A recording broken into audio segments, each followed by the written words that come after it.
How you doing? This is Sean McVeigh with Sean's Outdoor Adventures, welcoming you to this week of the Map Reading Challenge.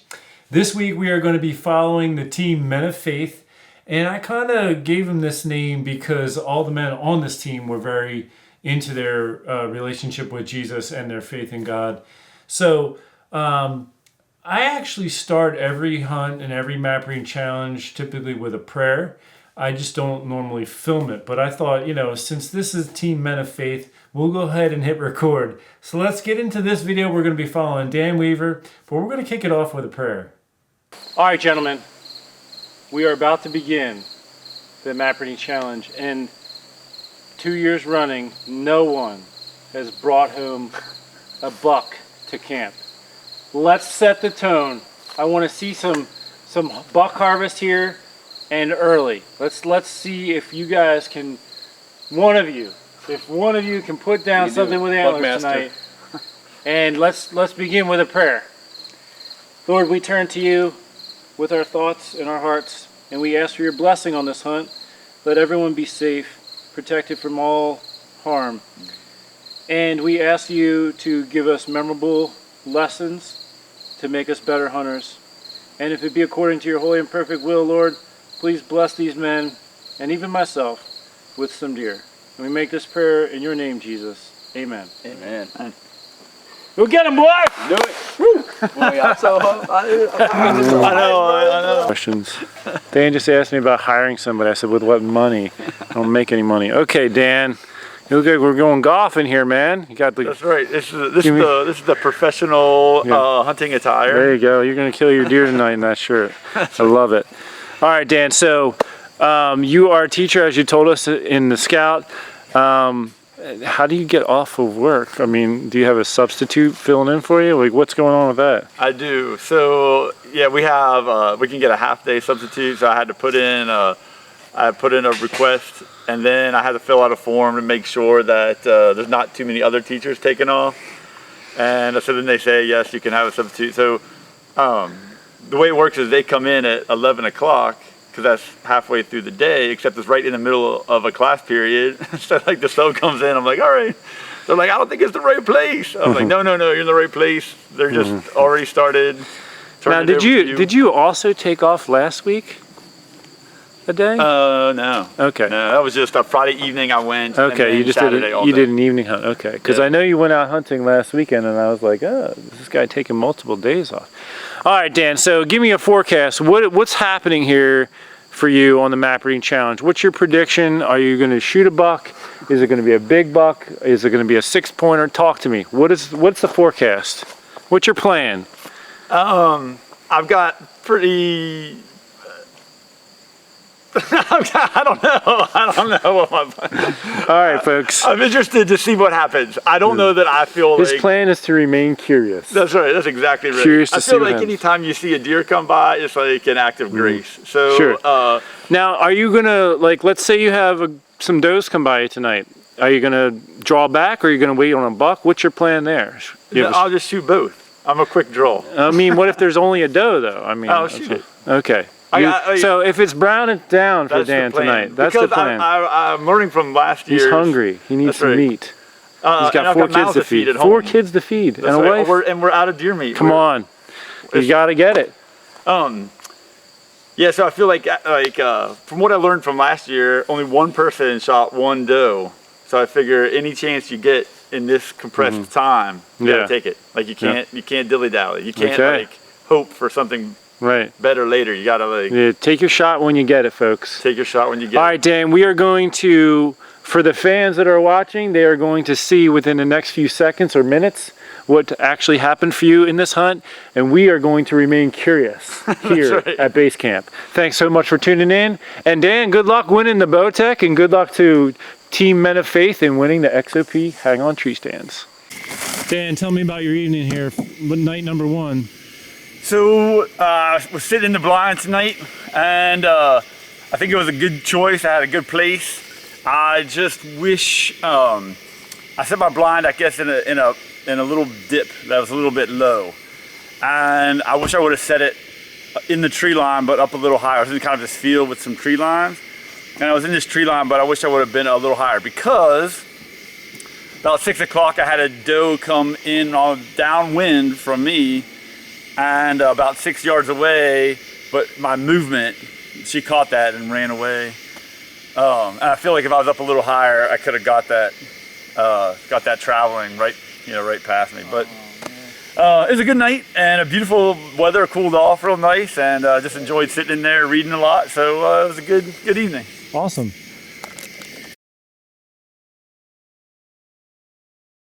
Fair enough. Tell me when you're ready. I am ready, Dan. Tell me about what happened today. First full day down. This morning I went kind of to an easy place that I had picked out, and when I got there, I called an audible, decided to do a little more hiking because it's a map reading challenge, not convenience. It's a challenge. So I hiked out to this other spot. I found a shed on the way. Where is it? Oh, it's in the back of the truck. All right, Dan, just continue. So this is a challenge. You're hiking in. That's right. On my way out, or on my way in, I found this shed. I thought that was pretty exciting. I got to my spot. I saw a doe later on that evening, but nothing close enough to shoot. So I hiked and did some scouting on my way out. And then in the evening, again, I just wanted to challenge myself, push myself to find a location that I hadn't really been to. So I found a location, got set up there. I did not see anything tonight, but I still feel like the experience has caused me to push myself in ways that I'm not used to. So I'm feeling the stretch and a little bit sore tonight, and I'm looking forward to tomorrow. There we go, tomorrow's the day. So Dan was putting himself in an area, seeing deer, found that nice shed. So, he was pretty close. And then the final morning of the hunt, here's something I proposed to the team going into the map reading challenge. I said, last year I really looked at the situation and it was kind of every man for himself. And I felt like if we just put our energies together a little bit, we might be a little more successful. So I came up with an idea, which was have everybody kind of sit in a quadrant, pick an area and the best tree stands in the corners. And at the end of the morning sit, have guys on one end get down and just still hunt their way to the others sitting down and maybe push something to them. So when we were doing the scout trip, I actually took these guys out and I said, all right, put this tree in your GPS, put this tree in your GPS. And so the last morning of the hunt, they decided to sit in those areas.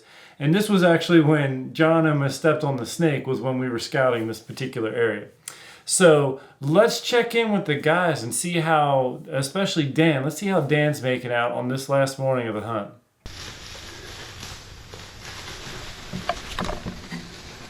But you got her. You got a deer, so I'm like, okay. I have like half a second after I shot, because the camera like delayed a second before it went on. So it's like, you see like after the shot, not the actual shot. God, this is a shame. Okay, so here we are. It's about 10 o'clock in the morning. I'm about to put the tags on the deer, and I saw her come through pretty early. I don't even probably remember now, but first I just want to thank the Lord as the creator, and that as a creation we can just enjoy what he's made. And I just was sitting there, and she came up to my right hand side. I was facing uphill. She came up the hill to my right. I thought, I can't get a shot. She saw me, but she came down the hill and circled to my left side. And I was just like, well, thank you, Lord, because that's a much better shot. I turned to the left, and I took this 25-yard shot, and here she is. The flies are already here. We got a long, hard drag up the hill, and we got a long, hard drag up the hill, but we've got a deer sled, so hopefully that'll help, and we'll see how this goes. I think it was 7:45 when I heard you shoot. Okay. Somewhere around there. Did you hear the twang? Yeah, I heard like a really loud something. It was different than a bow shot. Yeah. It was louder. How you feeling, man? Oh, I'm thankful. That's how I'm feeling. So I'm excited for our team. I think it'll be great. Yeah. Are you ready to shoot a buck too? Or are you worn out? I am definitely worn out. All right, we got one hunt left. Let's see if some antlers come visiting you tonight. Nice. Can't wait.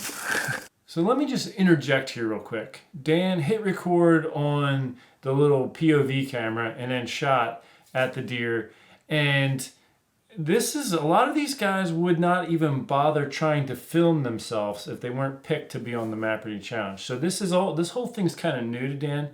And this is a learning curve. So now he realizes like, hey, when you hit record on one of these, you gotta wait like 5 to 10 seconds to make sure it's up and running. So that's really all that happened is he hit record, took the shot, all very quickly. And that's something that now some of you who are just getting into this, you can learn from that and hopefully get your whole harvest on video now that you'll keep that in mind. So it's so great to learn from other people's experiences. And in this situation, we learned that, well, some of you will have the opportunity to learn that, hey, I need to hit record and wait a little bit to make sure that the whole thing's powered up and going. Dan, the man with the master plan. All right, Dan, so first of all, congratulations on scoring on the Map Reading Challenge. Quite an accomplishment. Not easy to do, folks. What we are doing out here is backbreaking and difficult, and it's not for the light or faint of heart. So, Dan, obviously you had great success this morning, and you told us, you shared that story with us at camp. Tell me quickly about your evening hunt tonight, and then roll into, tell me one big thing you'd say you learned from this whole experience. All right, so I did see a few doe. One came across the saddle right toward me, and I kind of watched her a little bit. Now I sat in this white oak stand. I didn't see a single squirrel or hear one, but after that doe left, I heard this rustling behind me. I turned around and there's a squirrel. I thought, that's fun, a squirrel, finally. So then I heard some more rustling, and I thought, that squirrel is like doing the walk sound, you know?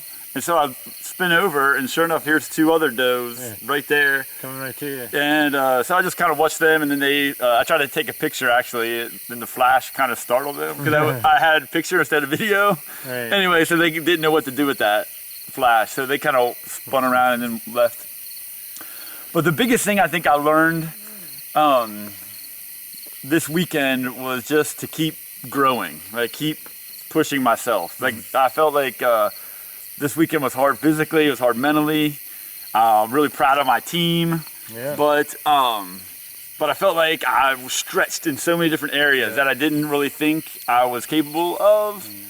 And I'm interested to keep trying to improve on that and keep growing in that way. So to give you an idea, I mean, what we're doing is grueling. It's hard work. I mean, we're up at 4 in the morning. We're doing backbreaking hikes to some of these spots. Some spots take you an hour to get to or longer.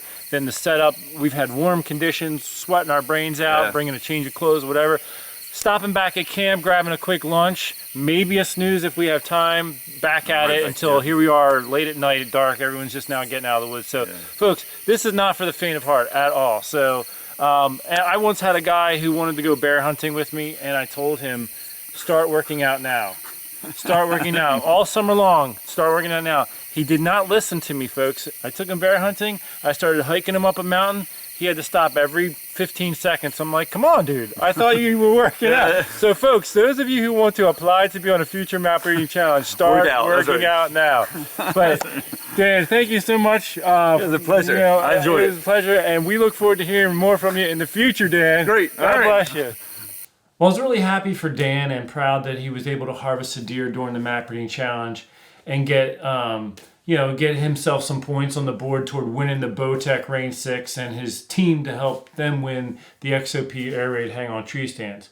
So in adding up his score, he gets a 90. And then we're going to add a 0 on the end, so that's 900 is going to be added to the total view count for this video and his scout trip video. And Dan's hunt kind of brought up some things that I hadn't fully addressed in the scoring system previously, but you know, I was like, this needs to be kind of addressed in there. So Dan ended up using a crossbow for the harvest, and I actually didn't know he was going to be bringing a crossbow to the challenge. It surprised me a little bit, but you know, I rolled with it because I felt like he maybe was able to shoot a little more accurately with the crossbow than with his compound.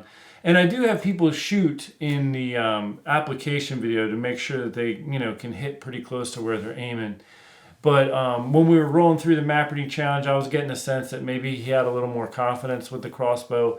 So I kind of thought to myself, okay, all right, I wasn't, like I said, wasn't expecting it. But when you think about it, it is easier to pull off an accurate shot with a crossbow than with a compound in most situations. I mean, you can sight in a crossbow and be deadly with that thing, pick it up a month later without having used it at all. Whereas with a compound, you really need to practice regularly to stay up on your accuracy. So it takes a lot of work. And so I want to reward that in the scoring system. So what I actually did is I implemented a deduction for crossbow use in the scoring system, but I'm not applying that to Dan since his hunt kind of brought that all up. And also Dan was using some deer scent, and the map reading challenge is pushing you to be able to put yourself on the deer and be effective just by looking at the maps and doing the one scout. And sometimes scents can be an attractant, like a deer could be moving 100 yards away from you downwind and catch a whiff of that scent and maybe come in to investigate. It might not have been your map reading at that point, it's the scent that brought the deer in. And so I wanted to implement a deduction for attractant scents. So the whole point of the map reading challenge is for you to push your skill set, to push yourself, to really hone that skill set so you don't need any of those outside influences to get you on the deer. So I'm not applying any deductions to Dan for the deer scent, but going into the future, if people want to use the scent type stuff, there will be a deduction for that. So stay tuned for the next episode. We got Dan's teammate John coming up, and if you want to help Dan win the Bowtech Range 6, remember the total view count on this video is going to be added to his total score, as well as the team score for winning the XOP Air Raid Hang On Tree Stands. And hey, if you have not signed up yet so that you can win a Bowtech Range 6 or an XOP Air Raid Hang On Tree Stand, make sure you go to the Map Reading Challenge page of my website. There's a link for it in the description section where you can sign up for those things. Until next time, take care and God bless.